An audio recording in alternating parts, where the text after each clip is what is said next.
J.D. Davis, the Elk Grove kid, Northern California's own. And J.D., thanks for stopping by. Brian Murphy, Marcus Boucher, the Murph and Marcus Show. And good to have you, man. And on KNBR, blasting across your hometown. And how you doing, man? Good morning. Appreciate it. Thank you guys for having me. I'm doing pretty good. We've had three practices so far, knocking off the rust. It's been a great camp so far. A lot of young faces, new names. So I'm having a blast. It's been fun with this new coaching staff. Bo Mal's been great. Matt Williams been great. I mean, up to bottom, it's been a good camp so far, even though it's been only 3 days. Now, you mentioned kids, but you are the quote-unquote veteran now, right? I mean, you still think of yourself as a kid, I'm sure. I know. I was a bench player about a year and a half ago, man. I was on the bench, but so now it's completely different. I mean, you get into different environments, different situations, and all of a sudden you become that vet, and you just got to do your best to, I guess, brainstorm or help out the younger guys and give them what you've learned over the years. I mean, that's half the battle. And JD, here's the thing: you're not actually the oldest vet on the team now that Pablo Sandoval's back in the building. I know, right? It's unbelievable. What kind of vibes has Pablo brought back to the clubhouse, and what has your interactions been with him so far? I would say, how would I say it? Like, just a professional. I mean, he's going about. I mean, he hasn't played. I don't know when was the last time. I don't want to say anything that I had. 2021. 2021. Yeah. So, I mean, goes about his business the right way. I mean, before I even came up here, he was, sweating his butt off. He just got done with the workout, and he's feeling great. He looks great over there at third.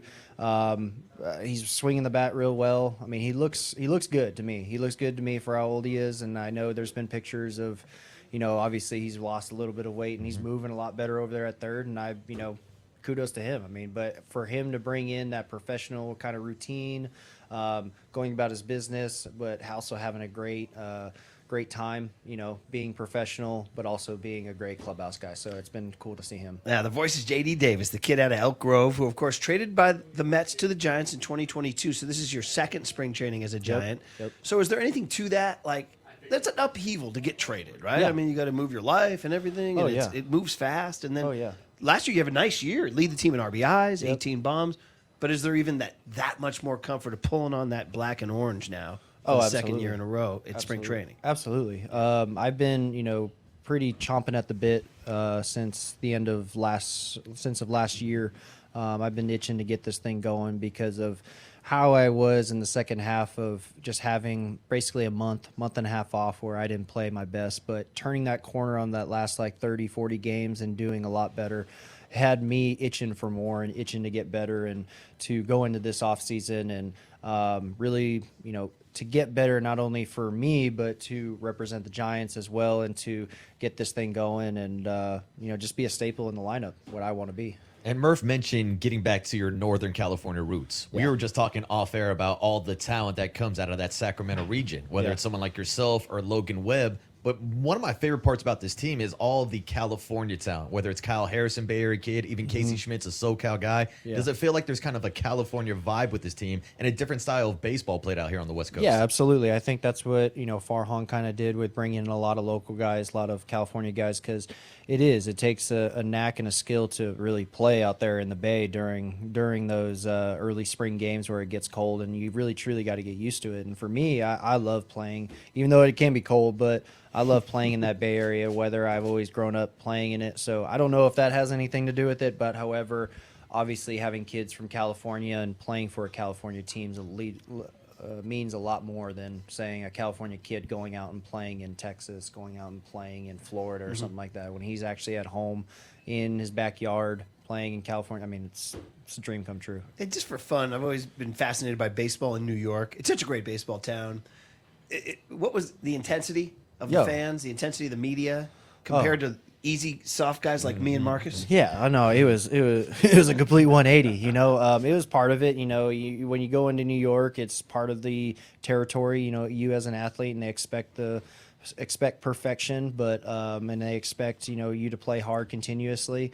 But it's been just like I said, it's been a 180 from them to you guys, and just coming over here from, I would say, I always say San Francisco is kind of a market B, market A, wherever they want to put themselves in. But obviously, New York being the Big Apple, like it is Market A and Market A plus. So I would say, hey, if you haven't experienced New York, then I'd say put it on your bucket list. But hey, some other guys, you're like, would you ever sign back in New York? And I was like, yeah, but maybe like a 1 or 2 year deal, not this 10-year deal. I mean, it's not for everyone, right? Yeah. Some guys, like Reggie Jackson, you go back in history, Yeah. he wants that glare. Yeah. Other guys, history has shown some guys wilt there. Yeah. You know what I mean? Some guys will. Some guys, I mean, I know Juan Soto is one of those guys that wants it. I mean, Garrett Cole is one of those guys that wants it. That's the vibe I got off of him when Garrett Cole was with us with the Astros. So some guys just love it. Some guys just want to be a part of it for their entire career, that limelight. I mean, I'm not for it. I'm not against it, but I know what comes with the territory. I know it's one of the best places to play when you win, but it's also the worst times to play when you lose. So it's one of those things. So it comes with the territory. I just wanted to ask because I'm always fascinated by that. And then coming out to San Francisco, obviously such a different market. Hey, listen, here's a stat, my favorite stat. I'm looking at your bio here that Mike Passanisi sent us. And you led the team in RBIs last year, 69 RBIs. Yeah. Nice. I'm such an old school guy. I feel like the RBI has been devalued in today's game. I don't mean, maybe even at the negotiating table, it gets devalued. And that kind of pisses me off. I mean, where are you with that? So, funny how you say that. So, in the past, RBIs weren't really mentioned during, arbitration or any time negotiations. But, however, during this one, it was pretty much about productive because now in past, arbitrations, what they would do, front offices, they would try to filter you or try to manipulate your playing time so that way they can say it's a role player. So then you don't have an actual position.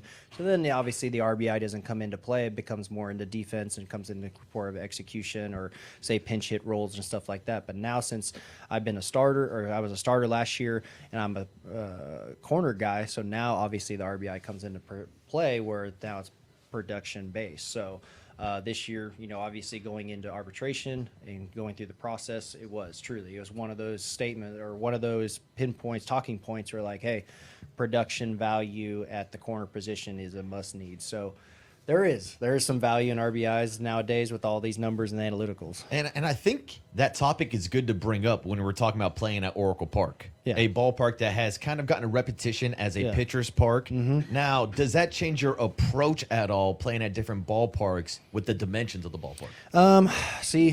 Yes and no. I mean, obviously, when you go to Colorado and you hit BP, the ball flies about 600 feet. So you're itching to get one in the air when you get in the game. However, just like what you said in San Fran, if you have a good approach, for example, if you just stay up the middle, try to hit line drives, it's more times than not, it's going to reward you when you go to a bandbox and you hit that first line drive, and then all of a sudden you have the exact same swing.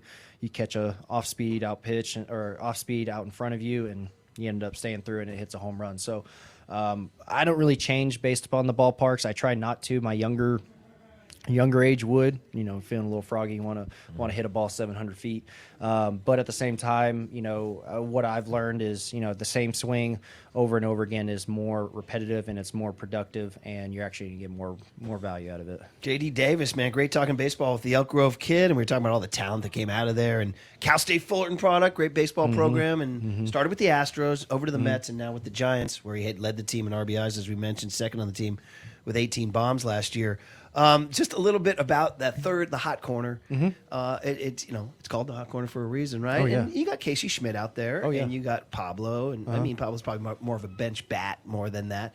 But talk to us about defensively, what's going on right now. Is Matt Williams your guy right now? Is he the one coaching you up? Yeah, well, Matt Williams has been in my ear from day one. He's been a great guy. A lot of work. He's very intense. But he knows what he's talking about, and he goes out with the purpose every single day. Casey's been moving around short and third, so I've been in his ear when he comes over at third, and just making sure we dot our I's, cross our T's, and stuff like that, and just making sure that because he's going to be a young guy right now. He's got the young legs. He's going to be playing hopefully multiple positions. So just for him to understand priorities and positioning and stuff like that, just making sure those things are taken care of. And that's pretty much what I do. But Panda or Pablo, he knows everything. He's got it taken care I of. want to follow up on the Matt Williams thing because I'm old enough. I watched him play, and he was called the Big Marine, and he was, for lack of a better word, a red ass. Yeah. He was competitive. And Yeah, he was. You don't see it as much in today's game. We used to have fights more often, things like that. And Matt was one of those guys. Yeah. I'm wondering about that influence. Does that play with the new generation? Yeah, I mean, it plays for me because I'm a '90s kid. So obviously going to Elk Grove, I had Jeff Carlson. He was very intense. I went to Cal State Fullerton. I had Rick Vanderhook. He was very intense. So my background of going and hanging out or being a part of this kind of teaching process has been in my blood since day one. So for me, I love it because the intensity part of it, he cares. He wants to get better, and has a purpose in every single day. And I think that's exactly what we need to go in and on a daily basis, coming in and out, and just to get better. I think we have so much work to do and so much room for improvement on our defense, especially in the infield. And I think he just brings the intensity. And if you've got an infield coach that's bringing that much energy and that much focus, how could you not? You can't take a day off. And that's something that we talked to Matt about earlier this morning, the hum baby mentality that, of course, him and Bob Melvin played with their time in the Giants. Is that something that they've talked to the team about? Not really, not yet so far, but I'm sure we'll have some conversations as spring training goes along. But we had our first meeting the other day, just basic necessity rules and meeting everybody. So it started off great, and I love Bo Mao, and even love him even more, Matt Williams. So. Well, we're looking forward to it, man. Your manager's coming in next, so we got to make room for him, man. Nice All right.